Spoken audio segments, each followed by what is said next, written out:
అస్తమించని రవి పుస్తకంలోని 9వ భాగానికి స్వాగతం. ఈరోజు మనం పరిటాల శ్రీరాములు గారి జీవితంలోకి కొంచెం లోతుగా వెళ్దాం. ముఖ్యంగా ఆయన తొలిదశ గురించి. అంటే ఆయన విద్యార్థిగా ఉన్నప్పుడు సాహిత్యం, రాజకీయాలు వీటిమీద ఆసక్తి ఎలా పెంచుకున్నారో, ఆయన ఆలోచనలు ఎలా రూపుదిద్దుకున్నాయో ఈ భాగం చెప్తుంది. అవును. పరిటాల రవి గారి గురించి మనం పూర్తిగా అర్థం చేసుకోవాలంటే ఖచ్చితంగా వాళ్ల నాన్నగారు శ్రీరాములు గారి గురించి తెలుసుకోవాలి. ఆయన నేపథ్యం, ఆయన వ్యక్తిత్వం ఎలా ఏర్పడింది అనేది ముఖ్యం. ఈ 9వ భాగం శ్రీరాములు గారి ఆలోచనలకు పునాది ఎలా పడిందో మనకు చూపిస్తుంది. అంటే ఒక మనిషి ఆశయాలు ఎలా మొదలవుతాయి, దానికిది మంచి ఉదాహరణ. సరే, అయితే దీన్నింకాస్త వివరంగా చూద్దాం. శ్రీరాములు గారికి స్టూడెంట్గా ఉన్నప్పట్నుంచే సాహిత్యం, రాజకీయాలు అంటే చాలా ఇంట్రెస్ట్ అంటగదా? అవును అవును. ముఖ్యంగా ఈ రెండింటిలోనూ ప్రగతిశీల భావజాలం అంటే అభ్యుదయ భావాలు ఆయన్ని బాగా అట్రాక్ట్ చేసేయనుంది పుస్తకంలో. అది నిజంగా ఆ రోజుల్లో చాలా స్పెషల్ విషయం. అవునా? ఎందుకంటే ఆ కాలంలో, అంటే స్వాతంత్ర్యం వచ్చిన కొత్తల్లో అనుకోండి, సాహిత్యం, రాజకీయాలు వేర్వేరు కాదు. అవి దాదాపు కలిసే ఉండేవి. ఒకే వ్యక్తికి రెండింటిమీద ఆసక్తి ఉండటం, అది ప్రగతిశీల దృక్పథంతో, అంటే సమాజాన్ని ప్రశ్నించే దృష్టితో ఉండటం.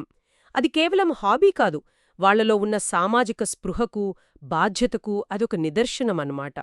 ఆయన ఆలోచనలు ఎంత విశాలంగా ఉండేవో తెలుస్తోంది. చిన్నప్పుడే కేవలం ఆసక్తి చూపడమే కాదు, ఆయన యాక్టివ్గా కూడా పార్టిసిపేట్ చేసినట్టున్నారు. పాత సాహిత్యం చదివారట, ఇంకా నాటకాల్లో కూడా వేశారట. పౌరాణిక నాటకాలు, సాంఘిక నాటకాలు కూడానా? అవును, రెండూను. అంటే ఆ రోజుల్లో నాటకాలు ఒకవైపు ఎంటర్టైన్మెంటు, మరోవైపు ప్రజల్ని చైతన్యపరచడానికా? సరిగ్గా. సోషల్ మెసేజులివ్వడానికి చాలా పవర్ఫుల్ మీడియం అవి. సాంఘిక నాటకాల ద్వారా సమాజంలో ఉన్న లోపాలు, మార్పు అవసరం, ఇవన్నీ చెప్పేవారు. శ్రీరాములు గారు వాటిలో యాక్ట్ చేశారంటే అది కేవలం కళమీద ఇష్టమే కాదు, జనంలోకి వెళ్ళాలి, వాళ్లతో కలవాలి అనే ఆలోచన కూడా ఉందని మనం అర్థం చేసుకోవచ్చు. బహుశా ఆ అనుభవాలు కూడా ఆయన్ని షేప్ చేసి ఉంటాయి. మరి ఆయనకు ఇష్టమైన రచయితల విషయానికొస్తే కొడవటిగంటి కుటుంబరావు గారు, రాచకొండ విశ్వనాథశాస్త్రి, వీరి రచనలంటే చాలా ఇష్టమంట.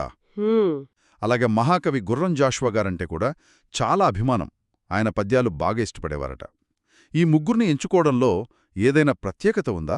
చూడండి, ఇక్కడ మనం గమనించాల్సిన విషయమేంటంటే ఈ ముగ్గురు రచయితలు కూడా వాళ్ల స్టైల్లో సమాజంలో ఉన్న ఏటతాళ్లులను, అంటే అసమానతలను, ముఖ్యంగా కుల వివక్ష, మూఢనమ్మకాలు, వీటిని చాలా గట్టిగా ప్రశ్నించినవాళ్లే. కొడవటిగంటివారేమో చాలా లాజికల్గా, సూటిగా, భయం లేకుండా రాశారు. రావిశాస్త్రిగారేమో ఆయన సెటైర్, ఆ వాడుక భాషతో అట్టడుగు వర్గాల కష్టాలని చెప్పారు. ఇక జాషువాగారైతే జాషువాగారు అంటరానితనం లాంటి వాటిమీద తన గుండె కోతను పద్యాల్లో పెట్టారు.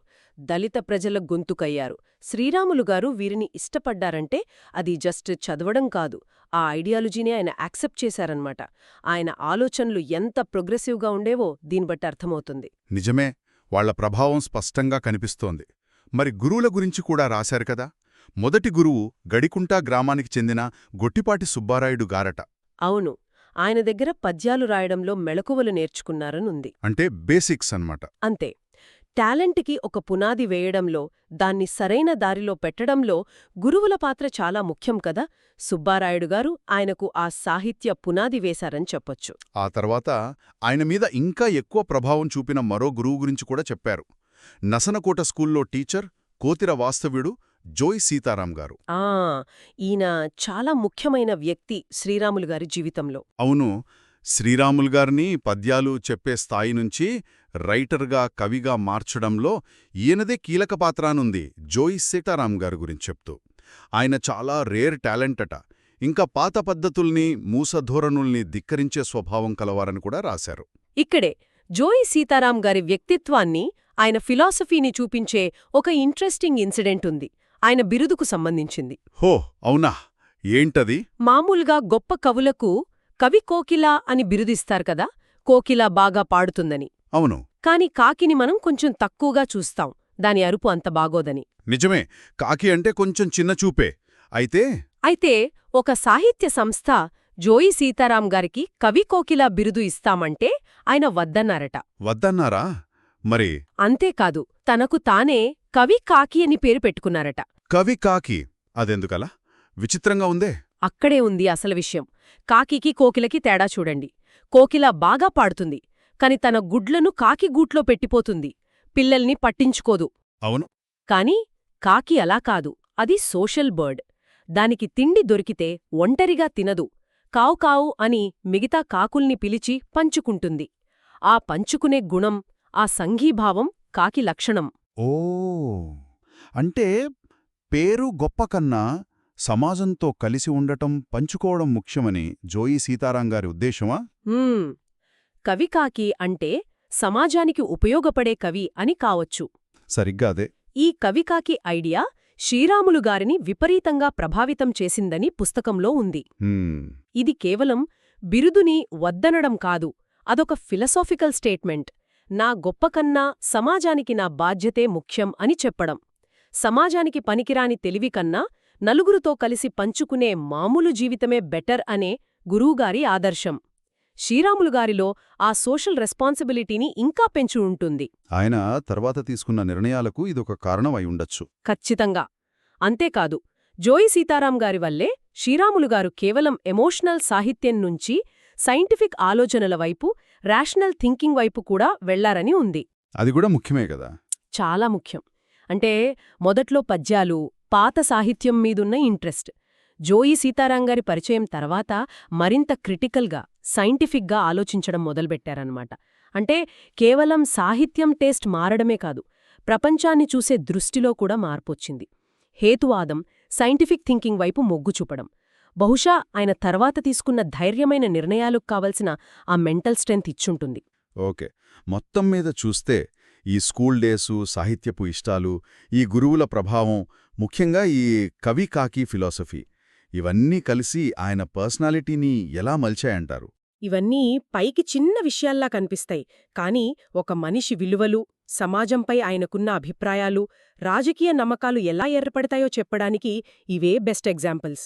చూడండి, పాత సాహిత్యం నుంచి కొత్త ప్రోగ్రెసివ్ రచనల వరకు ఆయనకున్న పరిచయం, నాటకాల ద్వారా జనంతో కలవడం, జాషువా, కొడవటిగంటి లాంటి వాళ్లని ఆరాధించడం, సుబ్బరాయుడు గారి దగ్గర బేసిక్స్ నేర్చుకోవడం, అన్నిటికన్నా ముఖ్యంగా జోయి సీతారాం లాంటి అసాధారణ గురువుతో పరిచయం, ఆ కవి కాకి ఆదర్శం, రేషనల్ థింకింగ్, ఇవన్నీ కలిపి చూస్తే శ్రీరాములుగారు తర్వాత ఎందుకు అణగారిన వర్గాల వైపు నిలబడ్డారు, ఎందుకు అన్యాయాన్ని ఎదిరించారు, పోరాడారు అనేది అర్థం చేసుకోవడానికి ఈ తొలిదశ చాలా కీలకం.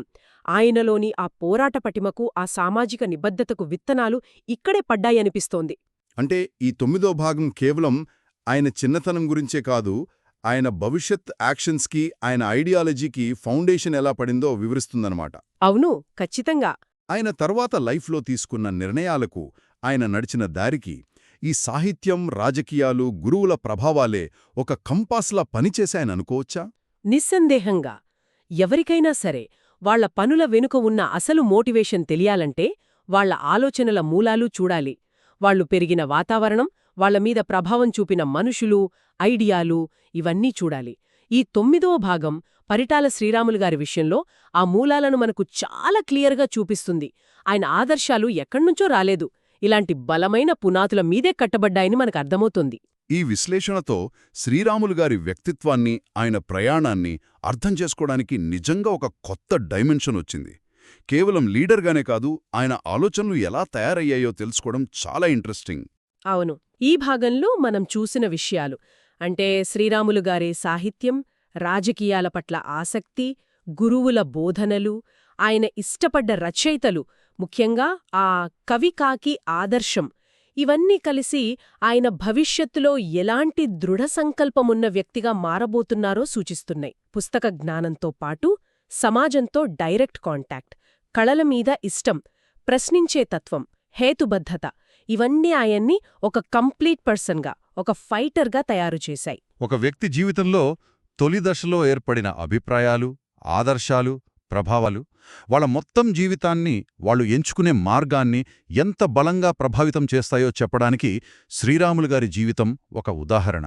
మరి మన జీవితాల్లో మనల్ని ప్రభావితం చేసిన మొదటి పాఠాలు, ఆదర్శాలు, వ్యక్తులు, అవి ఇప్పుడు మన వ్యక్తిత్వంలో, మన నిర్ణయాల్లో ఎంతవరకు కనిపిస్తున్నాయి? ఇది బహుశా మనందరం ఆలోచించుకోవాల్సిన విషయమేమో. దీంతో అస్తమించని రవి 9వ భాగానికి సంబంధించిన మన చర్చ ముగుస్తుంది. తర్వాతి భాగంలో మరిన్ని ఆసక్తికరమైన విషయాలతో మళ్ళీ కలుద్దాం. విన్నందుకు ధన్యవాదాలు.